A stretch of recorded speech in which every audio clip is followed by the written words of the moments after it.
Hello everyone and welcome to another build guide. We are looking at the Spark build using the omnscience today, and this is a really cool build, and it's an entry level into building your Spark build. So if you're wanting to play Spark and you want to stack R's, this is the build for you, and especially if you can't afford the R stacking combo. You know, a lot of times they're using 3-3 passive voices. They got a lot of introspection, mana reservation gems, and it's really expensive, so it's something you build up to. So I'm starting off with omnscience version of Spark, and with this build it is incredible. You get a lot of EHP, you get a lot of tank survivability, you get a lot of life leech, good damage, and the best of all, you get a lot of auras. And the entry into the build is very inexpensive. A lot of these items were very inexpensive. I bought the rings for 30C, the chest I bought for 5x, 5 exalted orbs, pretty good deal. The helmet I found in the synthesis lab run, not a lab run, but a synthesis map run. These boots were extremely cheap. I forgot how much I paid, like 10C. These gloves were 1 exalted, almost perfect. Get your curse elemental weakness, 48% increased effect. You also get Vol Pact when you crit, and we do have a high amount of crit on this build. So you're always leeching a lot of life. So this gives you a lot of survivability. For the most part, we're stacking strength, intelligence, our attributes. I wish I could have got a good roll in the helmet with the attributes, but I'm not going to try to roll this again until I get a lot more essences, because this is a really good roll. And I had already used like 10 to 12 of them. So I was like, okay, I'm going to stop here until I get more essences, because I only had like 2 left, and I don't want to leave my helm in a bad state. But yeah, this is void batteries I use for the weapons, very cheap.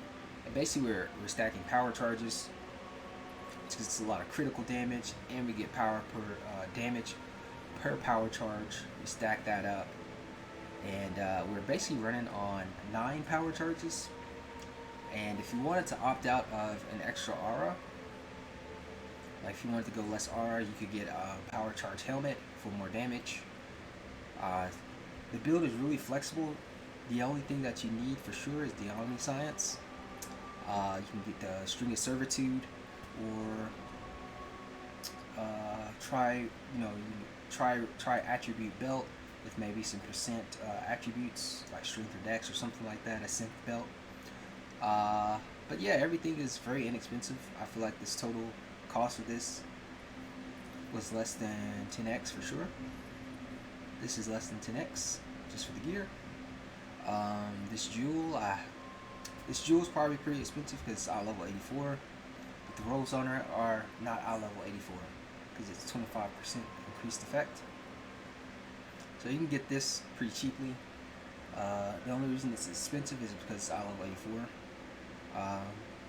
and I found it, so I just used it. I probably should sell it and just use a cheaper one, but I'm keeping these because I'm building the build up, and I ultimately want to make it full R stack, and that'll take a lot of currency, a lot of items that I'll need. For our skill tree, this is what our skill tree looks like. Very clean. We take all these outer nodes here, we travel around, get our power charges, we get our mana reservations, increased aura effects, non-curse aura, we get our charisma, and we have anointed champion of the cause on our amulet. And this allows us to run a lot of auras. So we got a lot of auras we can run. We run our haste on divine blessing because it's not needed, but it's a nice little boost, and if you forget to turn it on, it's no big deal. We use that with life tap and divine blessing.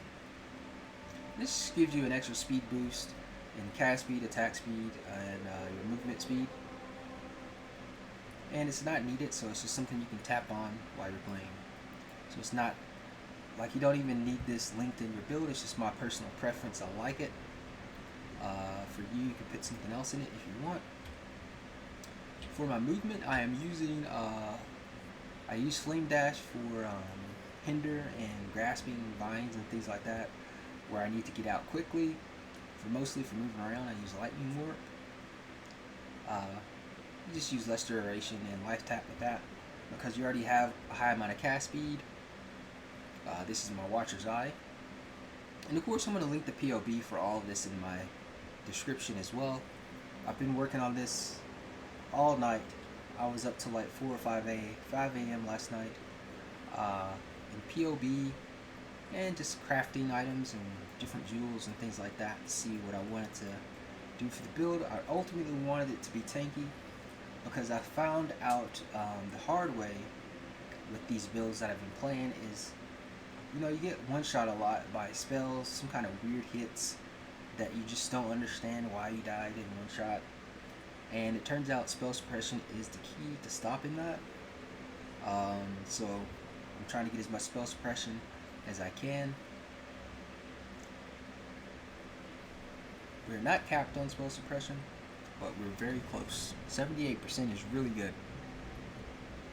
And I've noticed that my survivability is much better. Way better. We got about 3,000 life.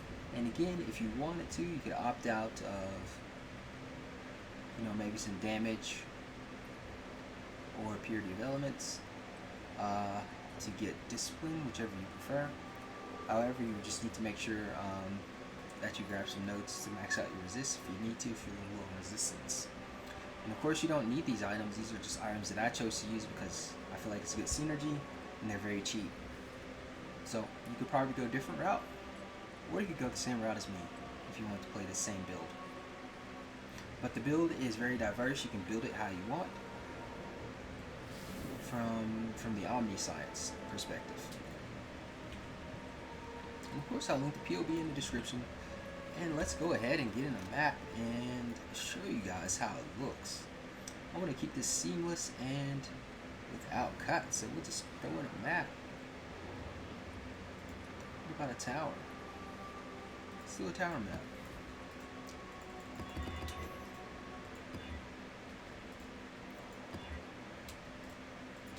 Let's see what we did here.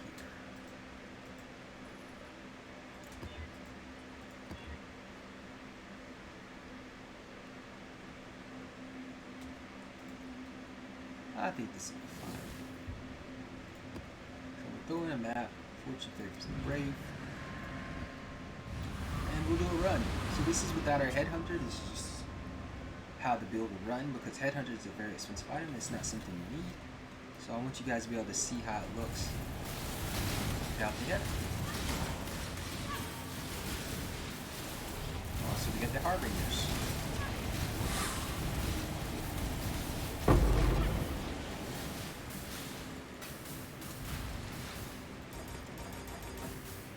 Gems. Always put gems in your offhand.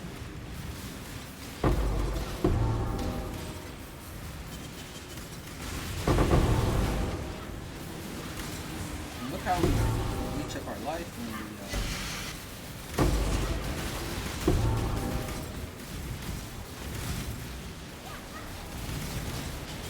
we destroys everything. I mean, you can kill things off screen. Getting a lot of elemental penetration on this build, and the spark pretty much bounces around and destroys everything.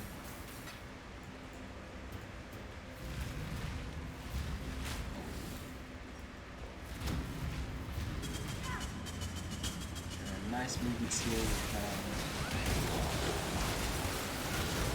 see?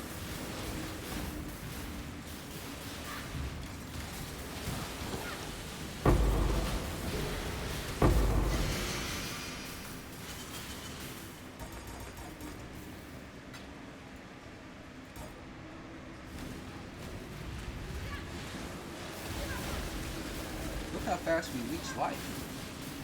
This is with the ball pad.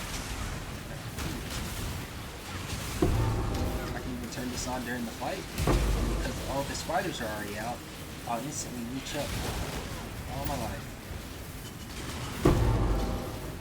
So we got some beyond monsters here.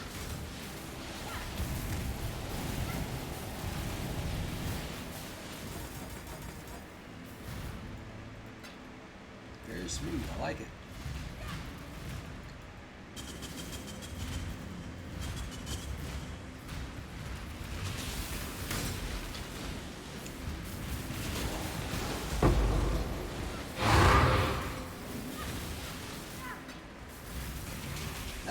cool how since all of our spiders are already out, like I can tap on the ball haste when I want to, and you know I'll just heal up right away. Now see how all the spiders are already out. Off-screen healing. You don't even have to be close to the monsters. This is all off-screen. Of course, no more burning oil. That was the most annoying thing ever.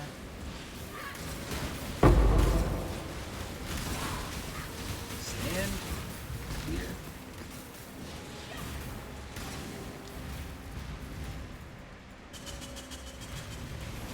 And for non-headhunter build, I think this is great.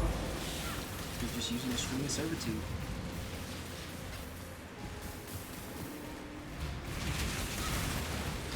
You can probably use a goal mask with this. Use some shrine tech for your mapping until you get a headhunter.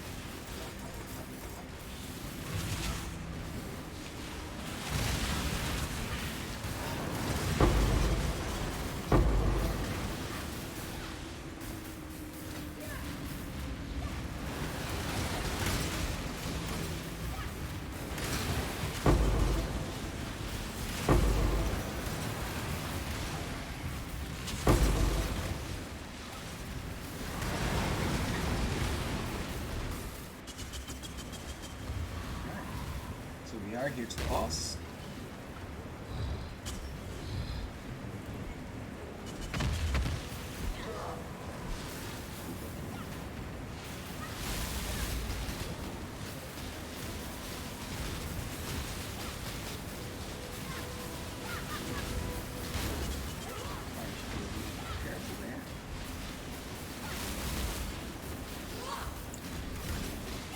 Is he bugged?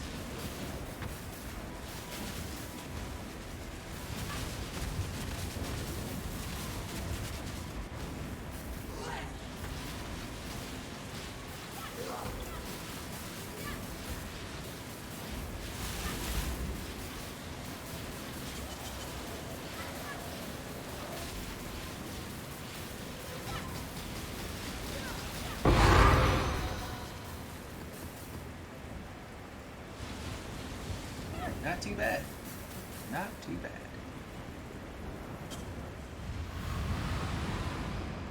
So here we have it. Very cheap and efficient build. In our POB, our damage was actually pretty good.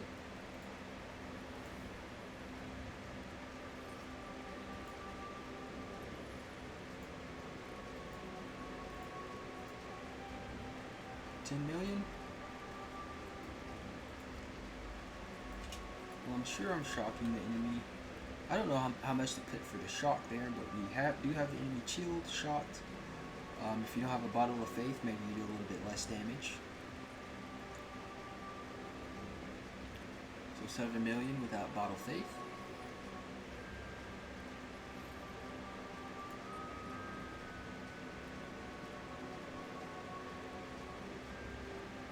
So about 6 million damage if you don't have bottle faith. Get you an onslaught flask instead, maybe 7 million. And of course all the spider damage is just stacking up, so it's really good in closed arenas, especially for bosses like the Conqueror bosses. Since they're in little small arenas, it really destroys them quickly. In more open room bosses like the new bosses for the expansion may take a little bit longer. Maybe Maven takes a little bit longer, but for Conqueror farming and Elder farming, things like that, you know, farming for the fragments, you'll have an easy time as well. But yeah, this is the build. You get, let's get our Vol Molten Shell off here. Get an accurate look of our.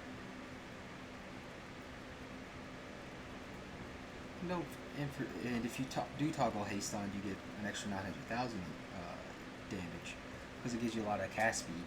So you're throwing out more spiders. You got 43,000 maximum hit taken when you got your ball shell up.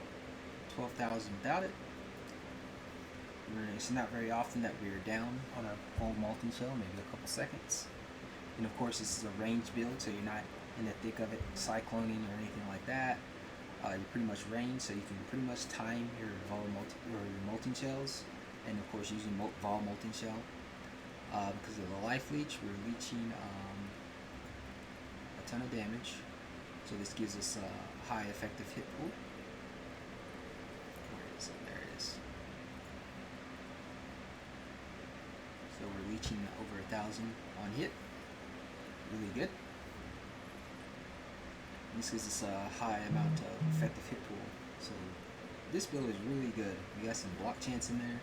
15. Not the greatest, but 15 is 15. Spell suppression is really good. Of course, if you're on full life, you're capped out from your life leech, you get 78 spell suppression. We got some nice movement speed on the build, 160 with your flask up and everything. So even if you don't have a headhunter, you'll be moving quite quickly through the maps. And of course, you got your instant cast lightning warps. So yeah, this build is pretty good. I like it. I think you guys will like it for the Omni Spark build, mainly because you can just build on it. So it's a character you can start with today. You can start building this for under 10x, 10 to 15x, and you just keep building and farming, and you add slowly to it. You upgrade each piece. And yeah, pretty much everything is uniques except 2 items. And you probably could even use the uniques for these. You could use a unique of your choice for either one of these slots. These slots are not mandatory.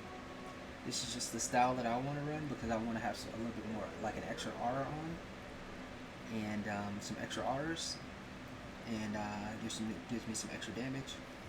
But you could use anything you want for these 2 slots. It doesn't have to be the same items. You don't need Bottle Faith. So yeah, and we're using the Witch Occultist, so even more survivability on top of all this that we have. The enemies are frozen and chilled, so their action speed is like reduced very slowly, so their attacks are slow.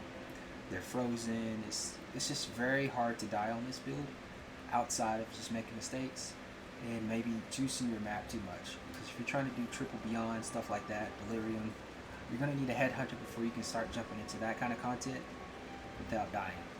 Now you probably could do some delirium and beyond farming, but it's not going to be the best of times. You probably have to stick back and kind of work your way around the map and be careful. I'm sure you can do beyond and delirium, maybe 1 or 2. It's just a little bit more difficult without a headhunter because you're not getting any buffs, and it also kind of depends on the map you're doing. I like Toxic Sewers, Tower, Cemetery. That's my 3 favorite maps right now with this build, and we'll keep working with it, see how it goes. Let me know in the comments what you guys think of the build and whether you're going to try it or not. Let me know how your league's going so far. Don't forget to like, comment, and subscribe on the video for further builds. I do have more builds and stuff that I want to do this league. We're only about a month into the league so far, so I definitely want to do some more stuff. I'm trying to hunt for some items that I really want. Hopefully I can find Mage Blood. That'd be awesome. I want to get a Squire, try testing some stuff with that. I may try some Necromancer builds. I wanted to try a zombie Squire build. There was some other builds I wanted to try, but I can't think of it off the top of my head. I'm not sure yet. I know for sure those are some of the ones that I want to do. But yeah, you could even use another thing I forgot to add. You could probably use a split personality as well in one of these slots. Maybe split personality with strength and life. That'd be pretty good. But yeah, let me know what you guys think of the build if you're gonna try it. And I hope everyone has a great day. And good luck on the farm. Hope you find some great items, some exalts, some headhunters, mage bloods, maybe even a mirror of Calandra. That'd be awesome. Alright, peace out guys.